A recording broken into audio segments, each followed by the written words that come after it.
The definition of price discovery is what is someone willing to pay for something. Today we discovered something.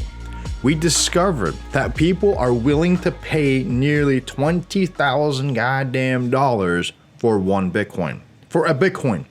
People are willing to pay $20,000, nearly $20,000 for Bitcoin. Here's a question I have for you though. Which one of you, okay, watching right now, went and bought Bitcoin at $19,700 today? I want to know who buys Bitcoin that high. Who buys Bitcoin during a rally? That's what I can't figure out. Which one of you guys? Comment down below if you went and bought Bitcoin at nearly $20,000. And many right now are speculating that the buying pressure we're seeing right now is coming from the institutions, banks, your Grayscales, Fidelity Digital Assets, your BACs, so on and so forth. But there is something that people don't think about. These institutions and banks do not have to buy on market. They buy OTC. And I can promise you the OTC market right now is flourishing, is doing well. As a matter of fact, they buy at such quantities, all right, that they actually get a discount. So they'll actually buy Bitcoin on an OTC desk at a discount that's below market price. That's how this works. And then they sell on the open market. That's how it works. It's kind of dirty. And there's a reason why I'm bringing this up, okay? Right now, there's a pretty substantial CME gap that was left that has not yet been filled. Hell, we still have a CME gap at 9,600. There's a few things that we should talk about. Okay, I'm going to show you some data, okay? Because gold and Bitcoin right now, they are becoming one and the same as far as how banks and institutions trade them, manage them, and handle them. How they handle their futures. The ETF is the one thing that we're missing in the Bitcoin space. But there's also one more thing missing. Regulation. You see, the Bitcoin market does not have the same level of regulation as the gold market. And as we can see, gold is suffering right now while Bitcoin is not. I'm going to show you something. Okay, I'm going to show you some data today, so make sure you watch this video to the very end. And if you want to make sure you can really fully understand what I'm talking about, what you need to do, smash that like button. No, in all seriousness, also hit that subscribe button as well.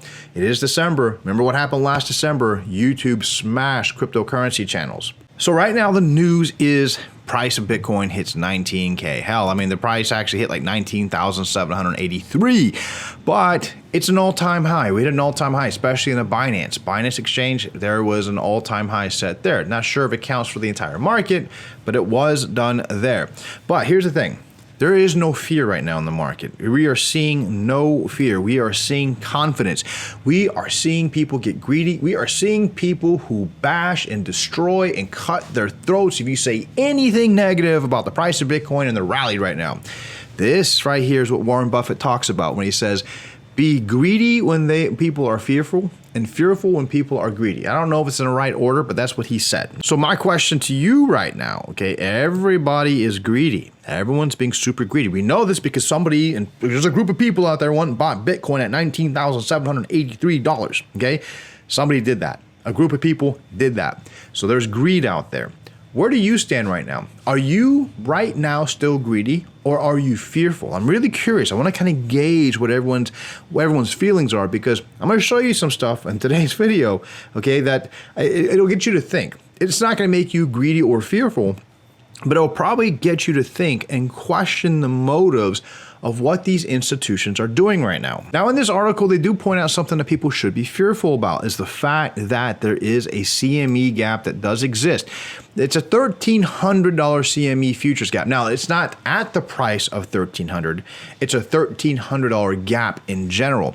It's this gap right here, as you can see. Now, we didn't fill this gap yet, okay? This gap is not entirely filled.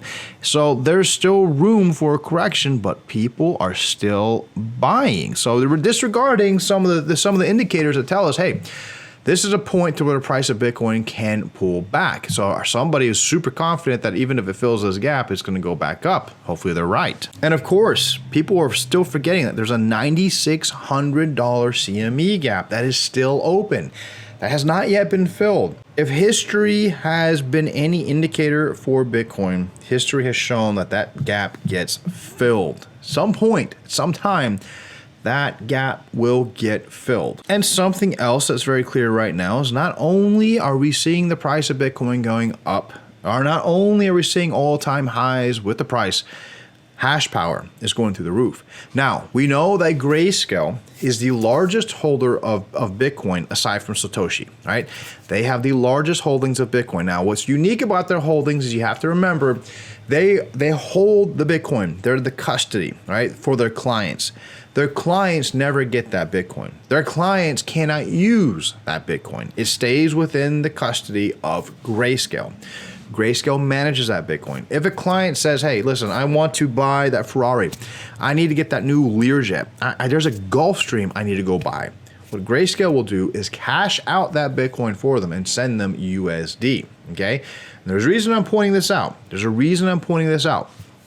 But before we get into that, it's important to realize we're seeing that mining difficulties going through the roof. Something else that we know is not only do institutions hold the largest portions of Bitcoin, they also are buying up hash power at astronomical amounts. So not only are they buying the available supply that is out there, we do know that institutions are also buying the supply chain itself, the miners, mining facilities. And this is something that institutions and banks have also done with gold, okay? Gold has also done this very same thing. So the thought everyone should be having right now is, okay, we are entering all-time high territory. We're entering that rally. Traders and fundamentalists have been saying that this rally has not been pushed by retail, but mainly being pushed by banks.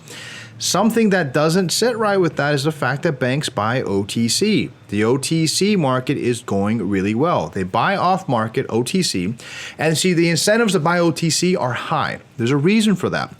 When you buy Bitcoin OTC, you buy Bitcoin at a discount. It's true.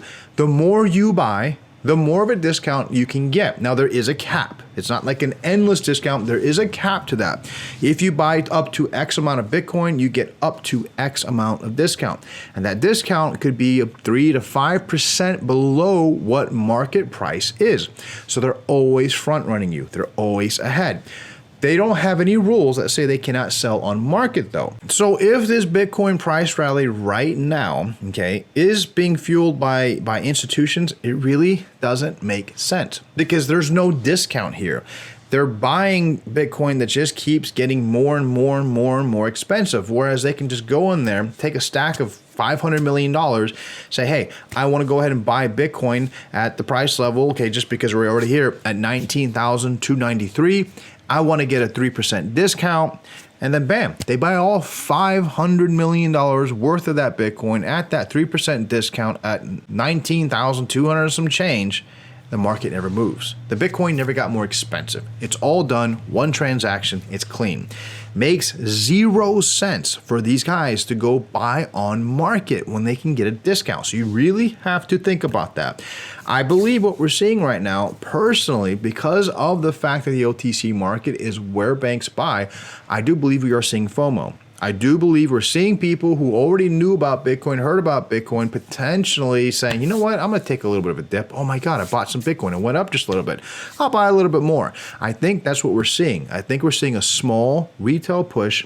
And with these small retail pushes, this is where we see these institutions and whales sell into this buying pressure. Now, I want to share with you something from May 20th of 2019. And the reason I'm actually sharing this with you, okay, because our favorite person in Bitcoin, I mean, everybody's favorite person in Bitcoin, Peter Schiff, actually, he's not anyone's favorite, but he put a tweet out today, and instead of just saying something just to say something, I decided I was going to do a little bit of research. But he said Bitcoin is not taking any market share away from gold. That hype is just part of the pump so whales can dump.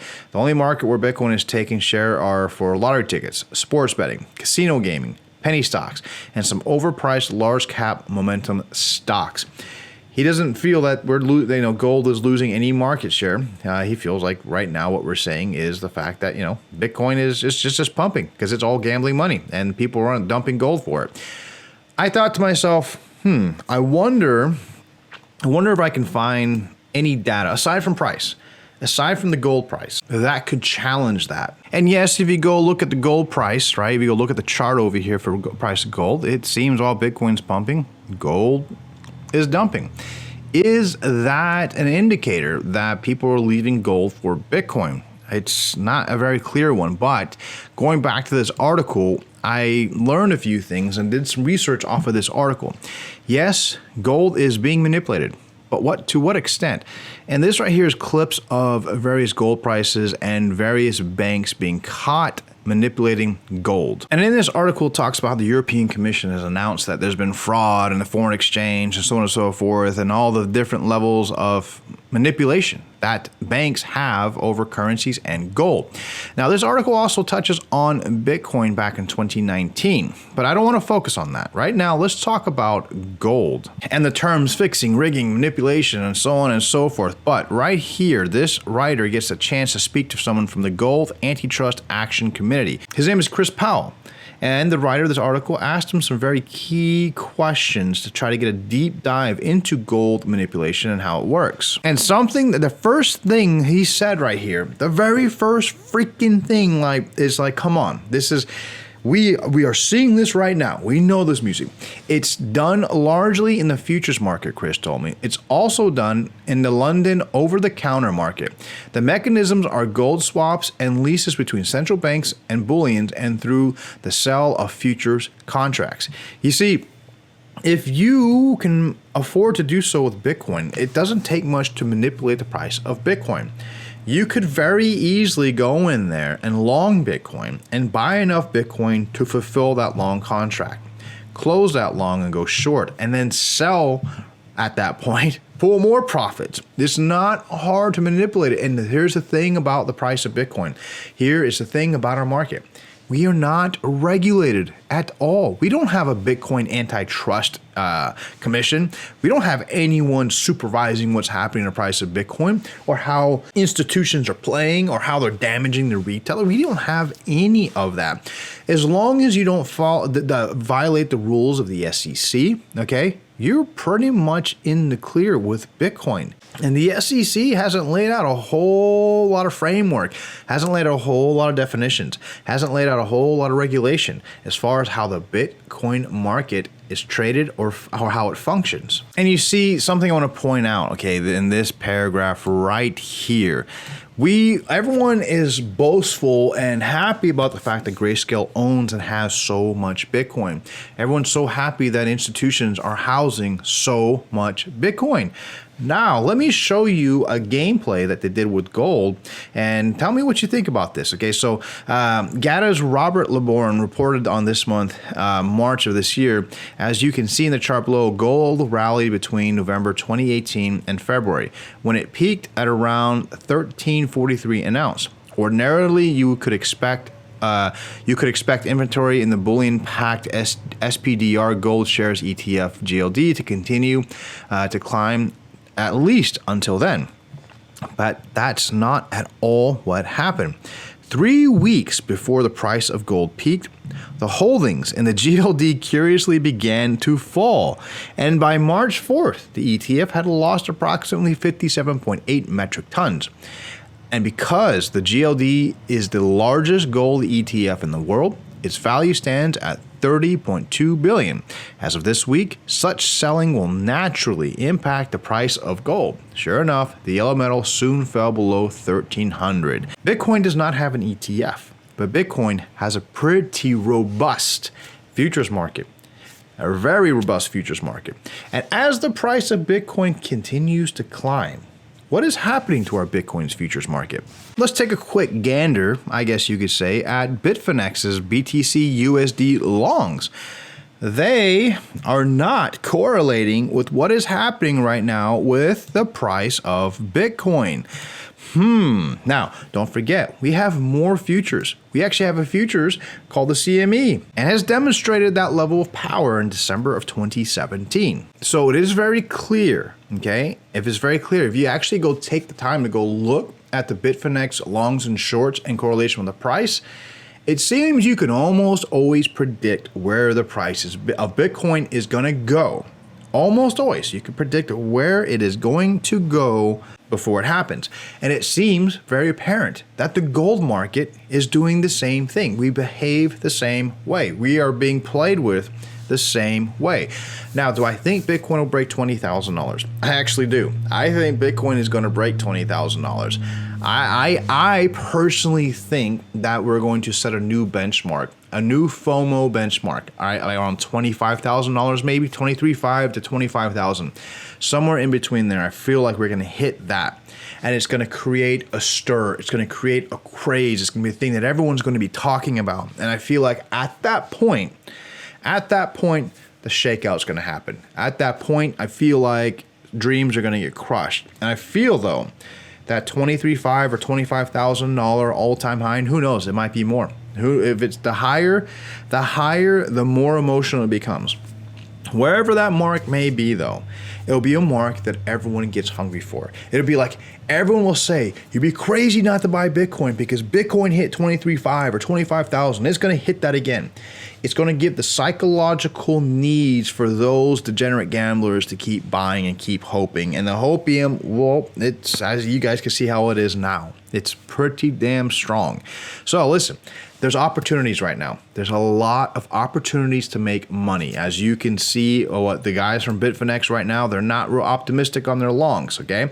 It doesn't look really great, but it seems like in the past, throughout the summer, they were really optimistic, and it seems like they've been cashing out those longs. And I haven't even checked the shorts yet, but I want you guys to do that on your own.